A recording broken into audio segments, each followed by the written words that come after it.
Assalamualaikum warahmatullahi wabarakatuh. Alhamdulillah wassalatu wassalamu ala rasulillah amma ba'du.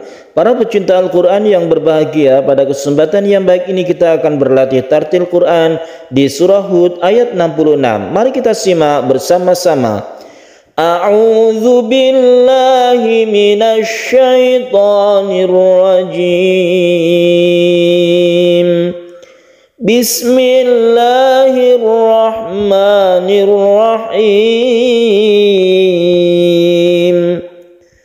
Falamma jaa amruna najjayna salihan walladzina amanu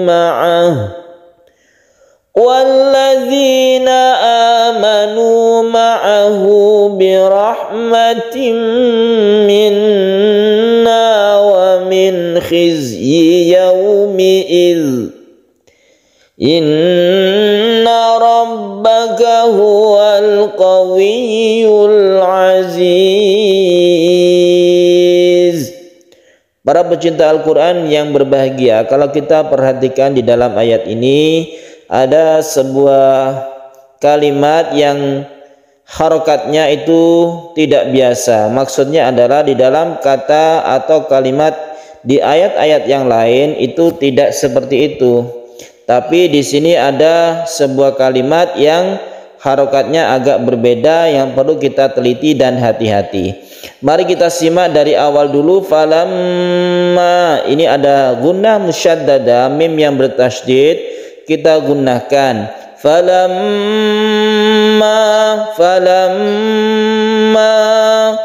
ini kita dengungkan karena gunnah musyaddadah. Gunnah musyaddadah itu adalah mim yang bertasydid atau nun yang bertasydid. Tasydid itu sama dengan syiddah. Istilah lainnya itu tasydid atau syiddah. Jaa amruna, jaa ini kita sebut mad wajib muttasil. Karena apa? Karena ada mad tabi'i, ini mad tabi'i ya. Ada ja, ini mad tabi'i bertemu dengan hamzah di dalam satu kata atau dalam bahasa Arabnya dalam satu kalimah. Kalimatun wahidah. Falamma jaa, panjang, wajib panjang karena mad wajib muttasil. Muttasil artinya bersambung dalam satu kata. 2,5 alif atau 5 harokat itu panjangnya. Amruna, mim bertemu dengan ro disebut dengan idhar syafawi. Syafawi artinya bibir, maksudnya adalah mim itu makhrajnya ada di bibir atau syafawi. Amruna karena izhar maka tidak berdengung. Amruna ro-nya berdhamma, ini kita tebalkan atau disebut dengan tafkhim. Ro yang tafkhim atau tebal disebut juga mufakhomah, itu istilah lain dari tafkhim. Falamma jaa amruna najjayna salihah. Falamma ini ma-nya mad tabi'i, juga na di sini adalah mad tabi'i. Najjayna, najjayna ini harus lemas ya karena ada sukun ya. Sebelumnya ada fathah, ini lain atau kita lemaskan. Najjai, najjai menjadi huruf i. Najjaina, nanya satu alif saja karena mad tabi'i atau mad asli.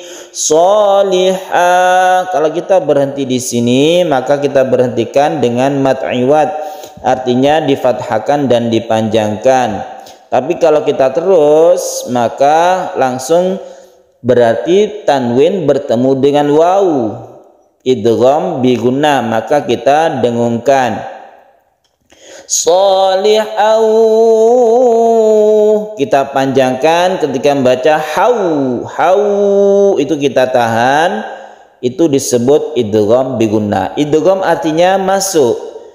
Tanwinnya itu masuk ke huruf waw sehingga timbullah tasydid waw. Tasydid waw ini bentukan dari idgham bi gunnah. Bi gunnah artinya dengan dengung, artinya kita panjangkan.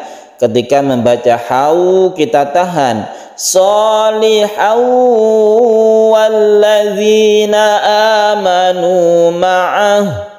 Kita berhenti di sini misalnya ma'ah, maka kita sukun haknya. Karena hak ini untuk domah yang terbalik panjang ini khusus untuk kalau terus. Tapi kalau berhenti kita sukun saja haknya dan tidak panjang. Walladzina ini mad tabi'i, amanu ada hamzah yang panjang seperti a ini, amanu ini kita sebut dengan mad badal. Badal artinya ganti, maksudnya adalah ini aslinya adalah a'manu. A'manu karena dalam bahasa Arab di dalam Al-Qur'an tidak ada kata a dalam Al-Qur'an ya. A, i, u itu tidak ada, diganti mad atau panjang. Amanu itu apabila hamzah bertemu dengan hamzah yang sukun. Kemudian di sini mad tabi'i ma'ah, kalau kita teruskan ma'ahu ini adalah mad silah qasira. Mad silah qasira artinya ada hak domir. Domir itu artinya kata ganti apabila diapit oleh dua huruf yang hidup. Ma'ahu ain dan ba. Ini kalau kita teruskan maka ini disebut mad silah qasira yang panjangnya satu alif saja. Walladzina amanu ma'ahu birahmatin minna.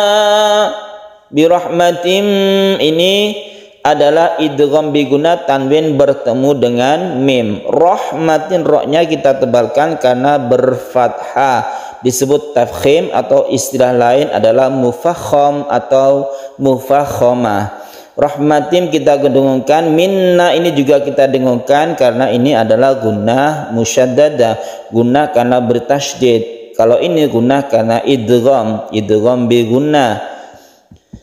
Wa min khizyi yaumi id.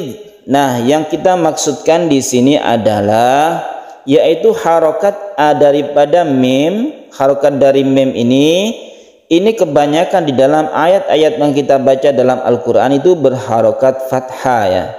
Yauma idzin anin na'im, yauma idzin zurqa, yauma idzin dan lain sebagainya. Di ayat-ayat yang lain itu membacanya itu berfathah mimnya ini, tapi di ayat ini dan hanya sedikit di dalam Al-Quran itu memakai kasroh mimnya. Makna dari ayat ini sama dengan yang fathah, tapi khusus ayat-ayat tertentu ini memakai kasroh. Maka kita hati-hati di harokat ini. Yaumi id bukan yauma id ya. Kadang-kadang kita karena sudah terbiasa yauma idin, maka kita lupa bahwa di sini harokatnya kasroh.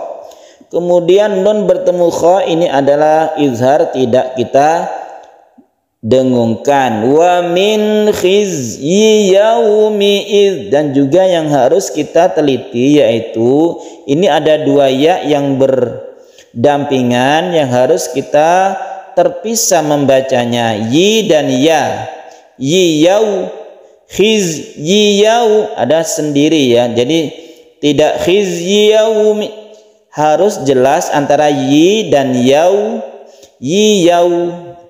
Wa min khizyi yaumi id, dan terakhirnya ini atau waktu diwakafkan zalnya itu tidak qalqalah karena dia mempunyai titik. Yang qalqalah itu yang tidak ada titiknya, dal. Biasa kalau ini zal. Yaumi iz tanpa dipantulkan. Walladzina amanu ma'ahu birahmatin minna wa min khizyi yaumi id. Nah, seperti itu. Ini tanda wakafnya adalah al-waqfu aula atau wakaf lebih utama, lebih baik kita berhenti. Inna rabbaka huwal qawiyyul aziz. Inna guna musyaddadah lagi, roknya rok tebal atau tafkhim karena berharakat fathah. Kemudian ada al yang bertemu dengan qaf disebut izhar qamariyah atau al qamariyah. Al-Qawiyyu tasydid ya, hati-hati, huwal Qawiyul Aziz. Ini juga idhar qamariyah dan kita tutup dengan mat arid lisukun. Mat arid lisukun, arid artinya menghadapi lisukun huruf yang disukun. Apabila ada mat tabi'i, ini mat tabi'i atau mat asli bertemu dengan huruf yang disukun ketika waqaf, maka kita membacanya mat arid disukun panjangnya 1, 2 atau 3 alif. Inna rabbaka huwal qawiyyul aziz. Shadaqallahul azim. Para pecinta Al-Quran yang berbahagia, demikian latihan tartil Quran kita di surah Hud ayat 66. Semoga bermanfaat. Wassalamualaikum warahmatullahi wabarakatuh.